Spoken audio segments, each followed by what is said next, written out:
In this video, I'm going to take you through some of the best dark websites that you should check out.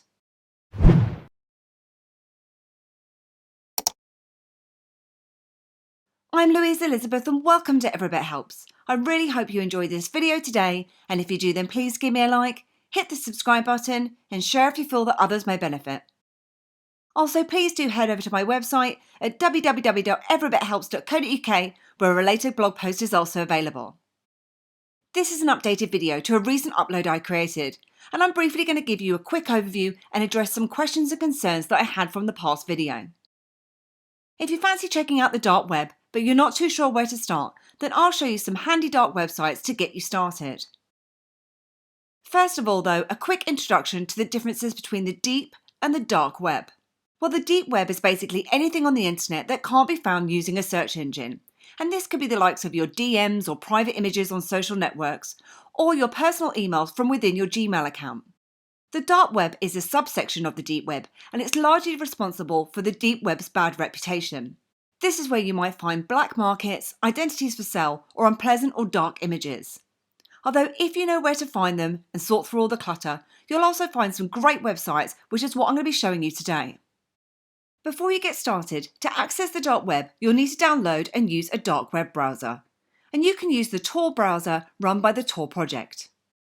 Tor Browser is a technology that bounces internet users and websites traffic through relays run by thousands of volunteers around the world, making it extremely hard for anyone to identify the source of the information or the location of the user. And Tor Browser isolates each website that you visit so that third-party trackers and ads can't follow you. Any cookies are automatically cleared when you're done browsing, and so will your browsing history too. Although I did not recommend it in a previous upload, I did mention that Brave has a new window with Tor feature. This is not a recommended way to access Tor, since you can't blend in with other Tor users as your browser fingerprint is very different. You want to blend in with as many Tor users as possible, and the best way to do that is by using the standard Tor browser. Now, in relation to whether or not you should use a VPN or not causes a lot of controversy, and I've been criticised for mentioning it and for not mentioning it in previous videos. So some state that using a VPN in addition to Tor will not make you more anonymous and could harm your anonymity. However, if you check on the Tor project, they state that generally speaking, they don't recommend using a VPN with Tor unless you're an advanced user who knows how to configure both in a way that doesn't compromise your privacy. Please just be careful when browsing the dark web. The dark web can be a very interesting place with lots of websites to explore. But as much as it's interesting, it can be very dangerous and you need to be careful whilst you're using it. If you want to find out more information about Tor, I'll pop a link in the summary below as well as links to all the sites that I show you today. If any of these don't load up at the time of watching this video, then please don't panic. This is pretty normal. Websites often go up or down or disappear altogether, and such is the life of Tor communities and websites. So let's check out some of the dark websites, and if you have any recommendations, please feel free to put in the comments below. But in general, for your safety, make sure that you do not click onto the links. One of the most well-known places that people want to visit is the Hidden Wiki. However, the Hidden Wiki is a generic name used by a number of directory sites, and not all directory is the same nor safe. Due to some of these sites being temperamental, I'd recommend checking out Reddit, as here is a great place to get started. However, if you want to jump straight into the dark web, you can also check out a dark web equivalent, Hidden Answers. Hidden Answers is like the dark web version of Reddit, where the users can ask questions and advice, post stories, and discuss a whole host of topics. One of the great advantages of using Hidden Answers is that you're completely anonymous. Although Reddit is still very popular, a lot of people have started moving away due to ongoing censorship accusations and it moving away from its free speech roots. You'll be surprised to know that you can access Facebook via the dark web using the official Facebook.onion site. And the Facebook site attracts over 1 million monthly Tor users, although a lot of Facebook's images will be hidden when JavaScript is disabled, which is something that's recommended. Although many will believe that visiting Facebook over Tor is a contradiction, connecting to Facebook through Tor can offer a way to access the site even if it's censored in your country by using a Tor bridge. If you don't want to use the dark web version of Facebook, or if you don't trust it, there are a whole host of dark web-based social networks and other discussion forums with news and discussions too, such as the likes of Dread or Galaxy 3. Now, it's quite unlikely that you'll find your friends and family members on here to chat with, but you may find some experts in coding, people looking for adult meetups, and other interesting characters too. DuckDuckGo is a private internet search engine which is available on the open web and available as a Google Chrome extension. One of its privacy features is the fact that it doesn't track your browsing history, location, or any other data. The results from your search are always neutral too, unlike Google, which is sometimes known for being biased. Since the release of Tor Browser 6.0.6, you'll also find that DuckDuckGo is the primary search engine. And there's also a dark web version of the search engine, giving you an extra level of anonymity and protection. Darknet Markets supply all manner of goods, some legal, others less so, but all use cryptocurrency such as Bitcoin or Monero as a means of purchase, and all are delivered to your door.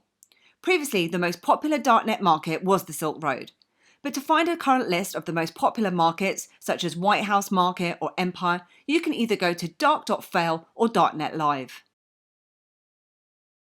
The Bitcoin Core website is now reachable through the dark web to provide a greater level of resistance against censorship. The Bitcoin Core website posts the latest updates to the open source Bitcoin software, which is programmed to decide which blockchains contain valid transactions. The users of Bitcoin Core only accept transactions for that blockchain, making it the Bitcoin blockchain that everyone else wants to use. ProPublica is a journalism outlet and has its own dark web version of its site, and was one of the very first news sites to do so. ProPublica's work is all legal, so the .onion website isn't much different from what you'd find on the internet. The main difference is that accessing it via a Tor browser gives you a layer of anonymity and security. Other examples of news sites that have equivalent .onion sites are the likes of BBC News, who launched their dark site in October 2019, making it visible to censored countries such as Vietnam, China, and Iran. And the New York Times also have a .onion version of their site. SecurDrop is an open-source whistleblower submission system that news organisations can install to safely and anonymously receive documents and tips from sources. SecurDrop is a project of Freedom of the Press Foundation, and it uses the anonymity of the Tor network to facilitate communication between whistleblowers, journalists, and news organisations such as The Guardian. SecurDrop sites are therefore only accessible as hidden services in the Tor network, and it's advisable to be careful where you access it from. And it works with the use of randomly generated codes and phrases which will be used to download and used as a means of communication through SecurDrop messaging. Maltitol is an alternative email provider. It lets anyone send and receive email anonymously via webmail or with an email client. And all messages are encrypted, and the company does not log your IP address. As you're probably aware, email is really bad in terms of privacy, as your email provider has access to your entire inbox. Not only that, but they also have information in relation to your calendar invites, travel information, and meetings. And some, such as Google, will automatically enter this information in straight from your inbox. Maltitol is only available through the Tor network, and it's a great alternative alongside the likes of ProtonMail.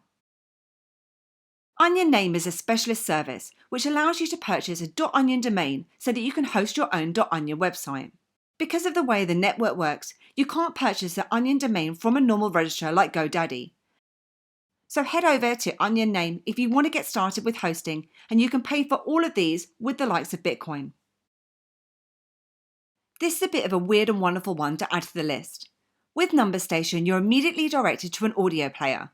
Not so weird initially, but when you play it, you start hearing voices producing strange dialects, languages, and numbers as if they were a code to be deciphered. And this isn't too far from the truth, as it actually plays secret and coded messages believed to be from spies in the military. No one knows when the messages were recorded, or maybe if they're sent in real time, but it might be fun just to try and figure it all out. So that was a quick list of .onion sites available on the dark web. And as I said, if you'd like to recommend any, then please feel free to put them in the comments below. And I hope you enjoyed this video today, and if you did, then please give me a like, hit the subscribe button, and please do head over to my website at www.everybithelps.co.uk for more tips, reviews, and tutorials.